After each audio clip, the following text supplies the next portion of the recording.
મનસુખ વસાવા આપણી સાથે જોડાયેલા છે. મનસુખભાઈ, તમારું એક નિવેદન ચૈતર વસાવાના કેસને લઈને, જેમાં તમે એવું કહી રહ્યા છો કે એ 15 દિવસની દીકરીના નામ પર રાજનીતિ થઈ રહી છે. બેન, એટલા માટે મેં કાલે એવું જ સ્ટેટમેન્ટ આપ્યું કે આમ ચૈતરભાઈ પર 19 જેટલા ગુના છે ને એની એફઆઈઆર થયેલી છે બધાની, ને એ એફઆઈઆર ના આધારે બધા જ કેસોનો અલગ અલગ રીતના કોર્ટમાં કેસ ચાલે છે, કોર્ટમાં કેસ ચાલે છે.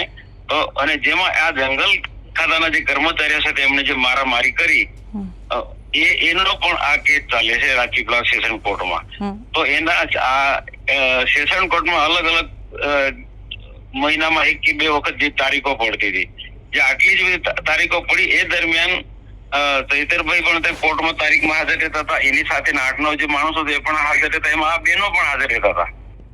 તો આ લોકોએ અંધારામાં રાખ્યા કે વકીલને ખ્યાલ નહીં. તો જે જજને જે તારીખો ચાલતી હતી એ તારીખોમાં ધ્યાન આપવું છે કે આ બેન પ્રેગ્નન્ટ છે, તે કીધું જ ના. હવે જજમેન્ટ તો તાત્કાલિક લખાતું નથી, એ અનેક પ્રકારના બધા જવાબો લીધા હોય અને ઘણા બધા પાસાને તપાસ્યા હોય જજે, પછી જજમેન્ટ લખાય. તો જે તે સમયે કોર્ટમાં આમનું ધ્યાન દોરવું જોઈએ કે આ બેન પ્રેગ્નન્ટ છે, એ ધ્યાન નથી જોયું. હવે ભૂલ આ લોકોની છે, ચૈતર સાથેના માણસે બેન ને એ લોકોની, કે પછી એમના વકીલની ભૂલ છે? આમાં જજને અંધારામાં રાખવામાં આવ્યો કે પછી એમને કોઈ સમજણ નહીં હોય કે ખ્યાલ નહીં હોય શું? જયારે એનો જન્મ થયો બાળકનો, એટલે એના પછી જજમેન્ટ લખવાનું એમને કોર્ટમાં બોલાયા ત્યારે પેલા એમને ખબર પડી જજને કે આ બાળક છે, તો પછી તો જજમેન્ટ તો લખાઈ ગયું.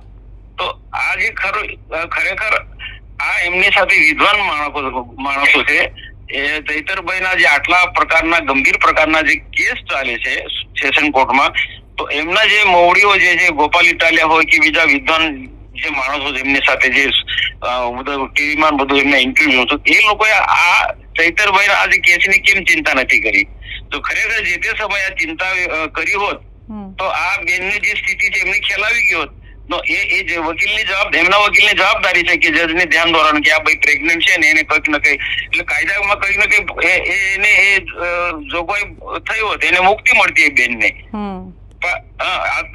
જજમેન્ટ લખાઈ ગયા પછી આ લોકો જયારે જજમેન્ટ ની જાણ કરવાના દિવસે એમને જજને પણ ખબર પડી કે આ સ્થિતિ છે, એટલે અમને ખબર પડી કે આ બધા ગેરમાર્ગે દોડતા હતા, અથવા તો પછી એમને કોઈને કોઈ પણ બેનને કદાચ નહીં ખબર હોય કે, પણ કમસે કમ ચૈતરભાઈ ને અથવા તો એમના જે વકીલ છે એમને તો ખ્યાલ હોવો જોઈએ. તો આ કેસને લઈને મેં કીધું કે આ લોકો ખોટા પાર્ટી પર કે અમારી સરકાર પર આરોપ મૂકે છે કે નાની બાળકીની ચિંતા ના કરે, એને પણ જેલમાં મોકલી આપે, પણ હકીકતમાં તો આખો આ કોર્ટનો વિષય છે, સરકારનો કે પાર્ટીનો કોઈ વિષય જ નથી તેનામાં. તો એ ખરેખર આ લોકોને ગેરમાર્ગે દોરે છે. અને ચૈતરભાઈ માટે પણ આટલા ગંભીર પ્રકારના ગુના હતા, તો એના જે વિદ્વાન વકીલો છે, અને હમણાં જેલમાં ગયા પછી 8 વકીલો ગુજરાતના અને 2 દિલ્હીથી આવવાના છે, તો આ ચિંતા પહેલેથી કરી હોત આ સ્થિતિનું નિર્માણ ન થયું હોત. આ પહેલેથી ચિંતા કરી તો સેશન કોર્ટમાં જ એને જામીન મળી ગયા. પણ આમનો કોઈ ઈરાદો નથી ચૈતરને બચાવવાનો. હું તો કહું છું કે મેં ઘણા બધા એમના પ્રસંગો જોયા છે, ચૈતર માટે એમની ચિંતા નથી, ચૈતરના નામે રાજકીય ખીચડી એમને પકાવી છે. હવે હું આ ચૈતરભાઈની સાથે બધા લોકો જેલમાં ગયા, હવે સંમેલનો કરશે, આ બધું કરશે, એનો કોઈ મતલબ નથી. આ લડાઈ કાનૂની લડાઈ લડવાની હોય, જે તે સમયે ધ્યાન આપવાનું એ ધ્યાન નથી આપ્યું, એના કારણે આ સ્થિતિનું નિર્માણ થયું છે. બાકી નાની બાળકી માટે અમને પણ ચિંતા છે. 15 દિવસની બાળકી એની માં સાથે જેલમાં હોય, એ અમને પણ માનવતાની દ્રષ્ટિએ અમે પણ વિચારીએ છે. અને હું છે આખો કાનૂની પ્રક્રિયા છે. સરકારમાં હોત તમે કહી દે કે ભાઈ આને કોઈ ને કોઈ રીતના આને મુક્તિ આપો. હવે આ કાનૂની લડાઈ છે.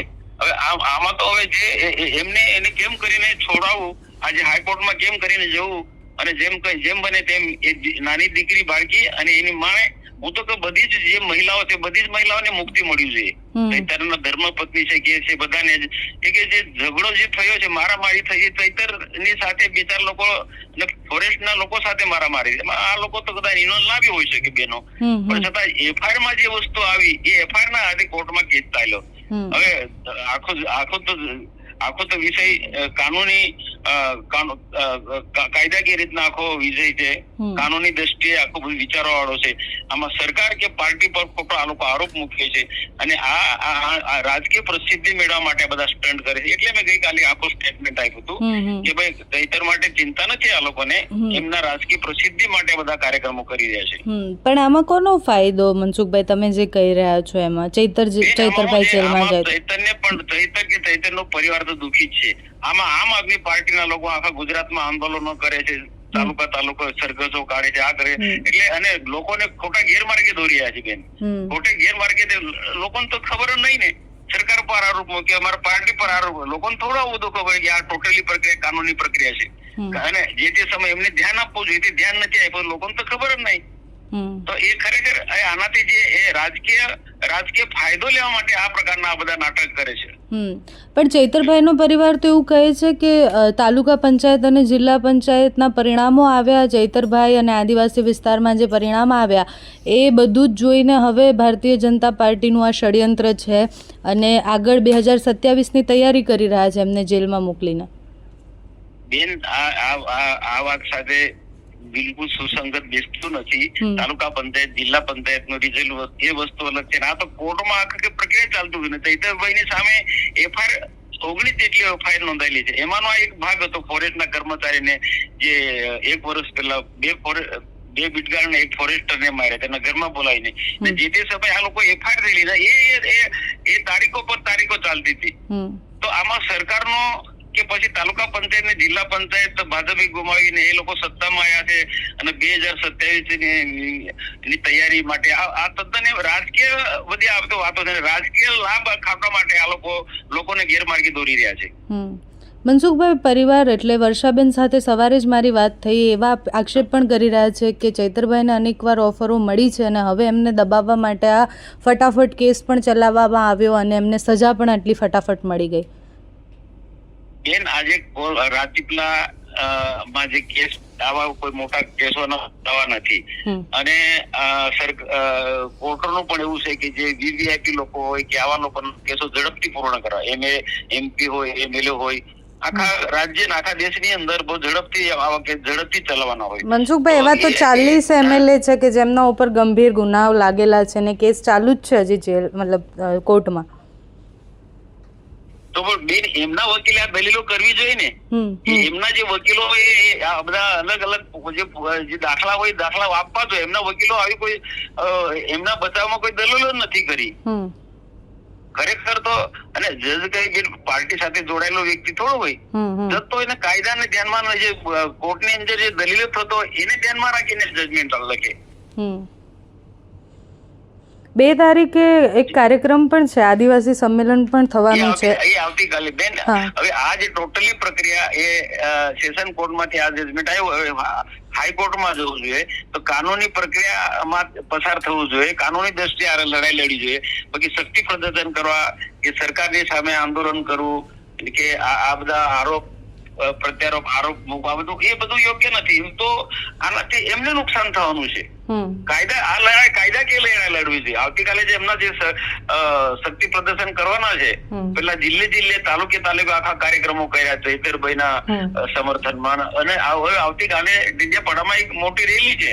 તો આ તો એક રાજકીય લાભ લેવા માટે આ બધા કાર્યક્રમો કરે છે આ લોકો.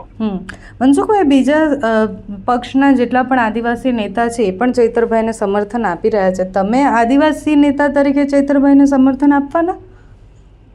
બેન, અમે તો કઈ રીતના અમે સમર્થન આપવાના છે? હું ચોક્કસ એટલું કહું કે જે નાની બાળકી છે એની માં એ બહાર નીકળી જાય એના માટે જ્યાં કહેવા જેવું છે ત્યાં કાનૂની પ્રક્રિયા છે બેન. અને આમાં સમર્થન આપીને શું કરવાનું? આ તો કાયદાકીય લડાઈ લડવાની. આ બધા સમર્થન આપીને બધા લોકોને ગેરમાર્ગે દોરે છે. આ કાયદાકીય લડાઈમાં સમર્થન આપીને શું કરવાના? આ કોઈ દાખલા કે કોઈ XYZ કોઈ મોટો ગુનેગાર કોઈ ગુનો કરીને આવ્યો હોય તો એના સમર્થનમાં બધા કોઈ નેતાઓ કે પાર્ટીઓ કે આને છોડી દો, તો એનાથી કોર્ટ થોડી છોડવાની છે. એ કાનૂની લડાઈ લડવી પડે. ચૈતરભાઈના તે ટોટલી જે કોર્ટમાં પેન્ડિંગ મામલા છે એ કાનૂની લડાઈ લડવી પડે. એમાંથી શક્તિ પ્રદર્શન કે પછી તમે સરકાર પર દબાણ લાવીને શું કરવાનું? આમાં તો સરકારનો તો કોઈ રોલ નથી. જેની સાથે જે ઘટના ઘટી એ લોકોએ FIR નોંધાવી અને FIR ના આધારે આ કોર્ટમાં કેસ ચાલે છે. એમાં પછી આમાં આ તો બેન જે નેતાઓ કાલે આવવાના છે ને સમર્થન ચૈતન્ય કરે છે, બધા રાજકીય લાભ ઉઠાવવા માટેના આ વ્યવસ્થિત રીતના એક પ્લાનિંગ છે. Okay, thank you so much Mansukhbhai. હા બેન, થેન્ક યુ.